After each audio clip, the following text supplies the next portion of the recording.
Alrighty, and welcome back everyone. We are all set to go for a run of the King's Dungeon, Worlds 1 and 2 100% by Hep&Wana. And I gotta say, this game is happening on a very unique console.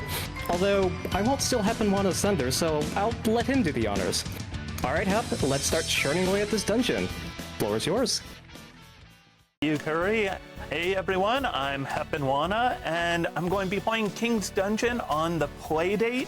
You might be wondering what the Playdate is. Well, it's this little console. Oh, sorry, I forgot. It's hiding behind my hand. If you haven't seen the Playdate, really tiny little console. It's a cool little thing, and it has a crank. So we're going to use the crank, some little buttons, a tiny screen, and we're going to go through 2 dungeons of the King's Dungeon, or 2 worlds of it.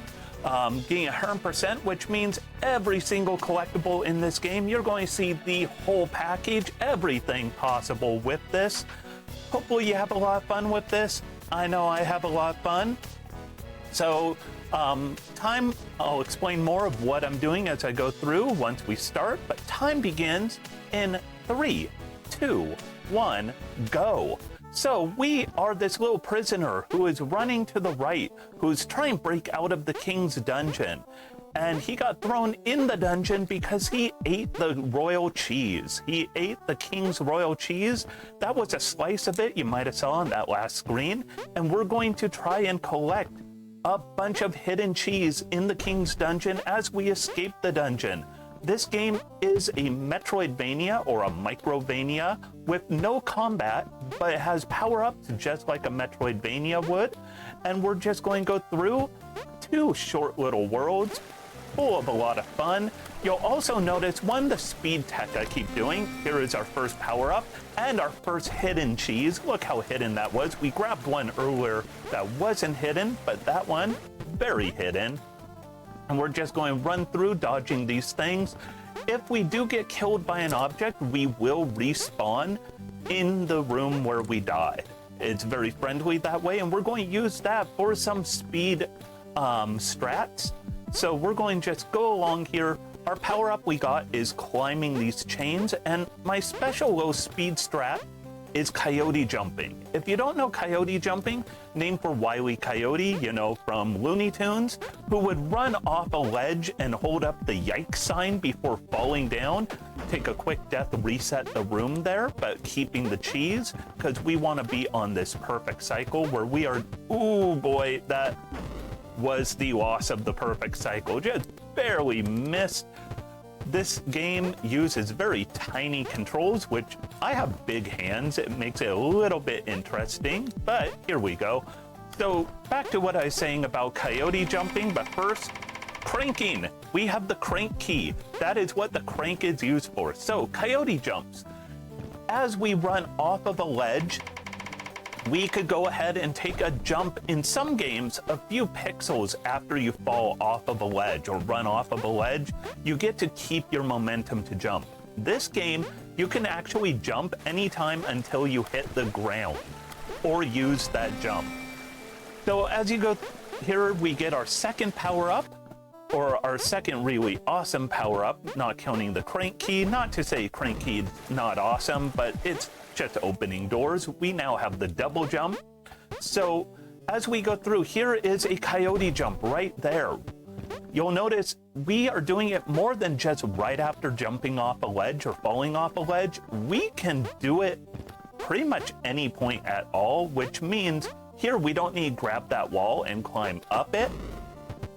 That death was actually somewhat intended because it kept us on the same cycle. Sometimes, oh, that was unfortunate. That one I moved just a couple frames too quick. That was intended though. Get back at the start of the screen. And we will just run through here, start cranking our crank key because I already knew there was a crank key door right through there.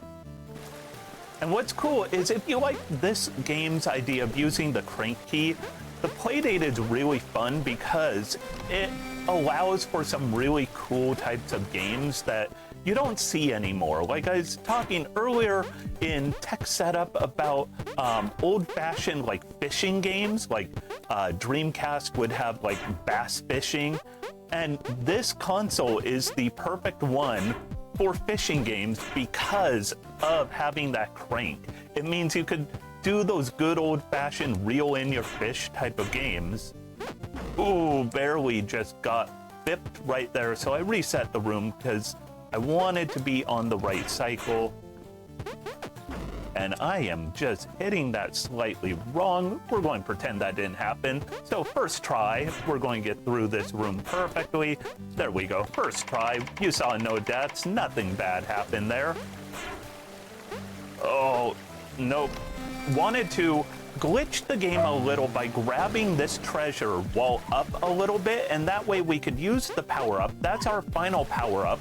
It's called Bash or Blast. I forget what it's called. I call it Super Saiyan because you pretty much do like Goku would do on Dragon Ball Z, where, you know, you just kind of, and things explode all around you. So here we go. And we are almost in, ooh, my controller slightly biffed. So a fun thing on this game is when you jump on ladders, you cannot just keep holding up.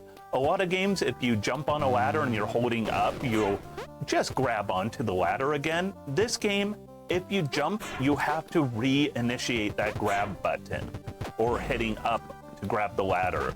That was just slightly off. And here we go. The last really difficult room of this part of the run. And then, hey, it's the king. We're going to grab his final piece of cheese in Dungeon 1. He's going to talk to us for a long time, and you can't skip this. And we're going to be done with World 1 in just a second with 100% of all of the secret collectible cheeses. And yes, that was the end of the game, but not the end of the full game, because we have World 2 to do. And World 2 starts us off right next to the king. We're just going to run past him. We're like, hey, we're going to break out of your jail and all is fine. So here it's a button ballet is what I'm doing to jump and climb the ladder all in one fell swoop. You cannot run under the second or third one at one time or in one cycle. It looks like you should, but your hitbox is slightly bigger than you think it'd be. So the fun thing with this world is we have to do coyote jumps. We're doing them here for fun, but later we're going to have to do it. World 2 throws in some unique challenges. Also, it changes the order of our power-ups. Remember getting Smash or Super Saiyan last? Well, now we get it first. And this is kind of an auto-scroller and backtracking, so if there's any announcements, now is a great time. Sure thing. I have lots to talk about here. Let's see what y'all in chat have to say. I have $35 from Leggy Starscream, who says, I lost track of wipes to Aries, so here's enough to cover it and then some. Thank you again for having me, and let's hit that 10K lifetime. Thank you so much, Leggy Starscream. Thank you for following up on your previous run. Congrats on that, by the way.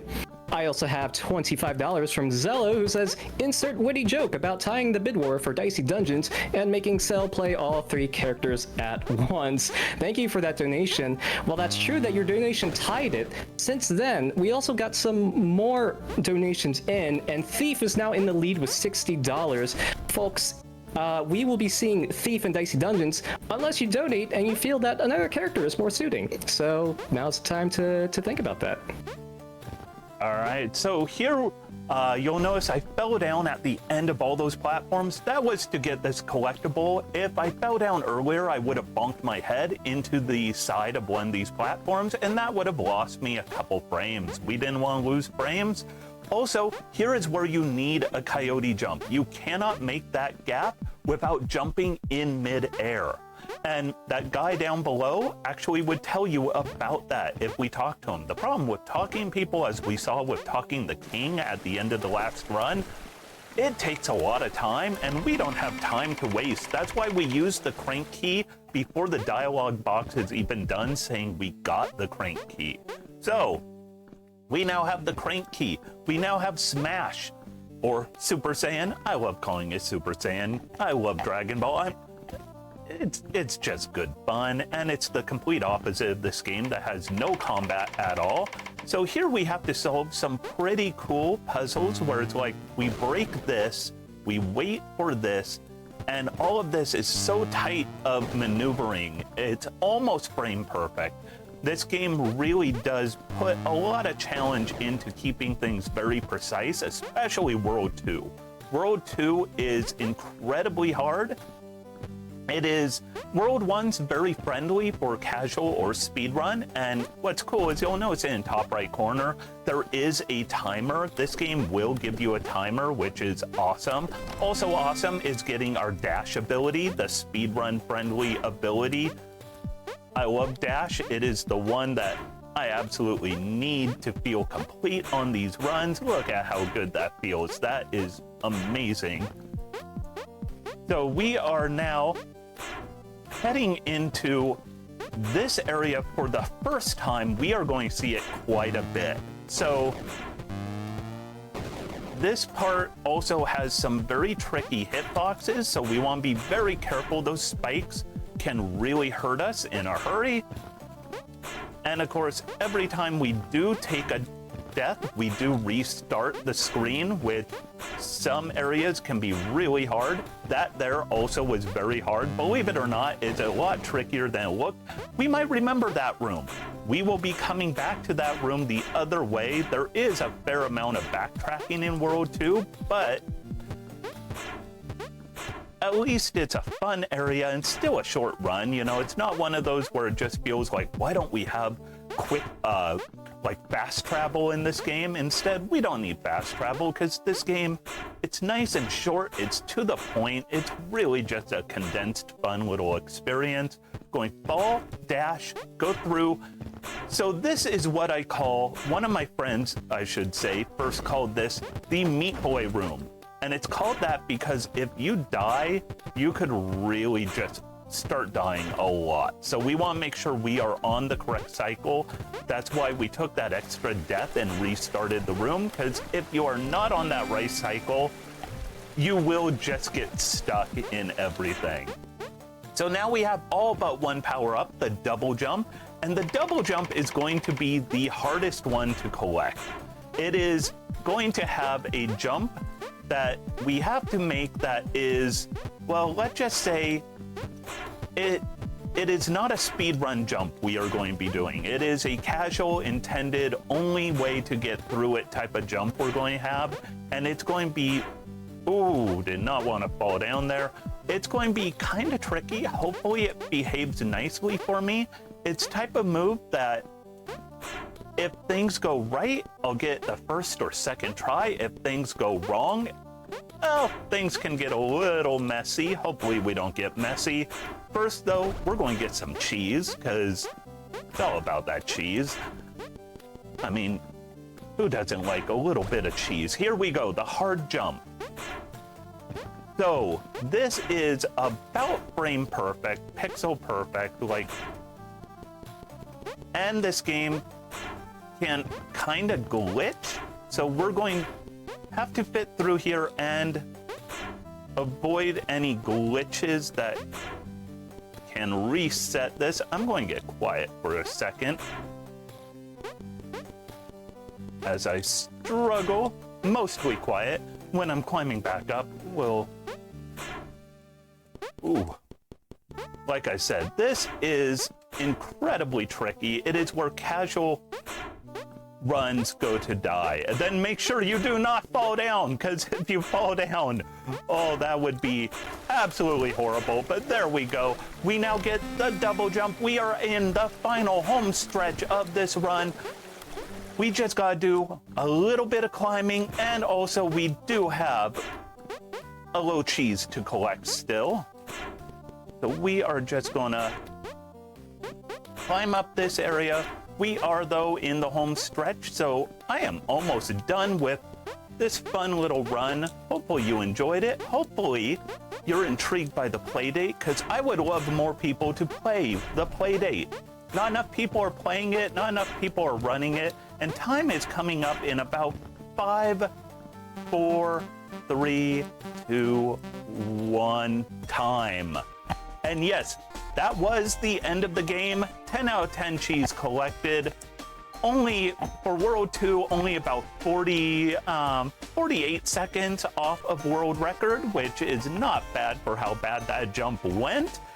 And that was my time with the playdate with all of you with the King's Dungeon. Short, sweet run, but I will be back in a couple days. I've done a run on Saturday, but also there are a lot of other great runs, so you know, keep watching. Great event, great cause, bring in money for Little Warriors, bring in money to help bring some good love and positivity to the world. And of course, happy Pride to all of my friends out there. Much love to you all. That's right. Happy Pride to everyone out there. Congratulations, Hep&Wana, on such an amazing run. Everyone in chat, can we give it up one more time for Hep&Wana? Congratulations on the run. That was amazing.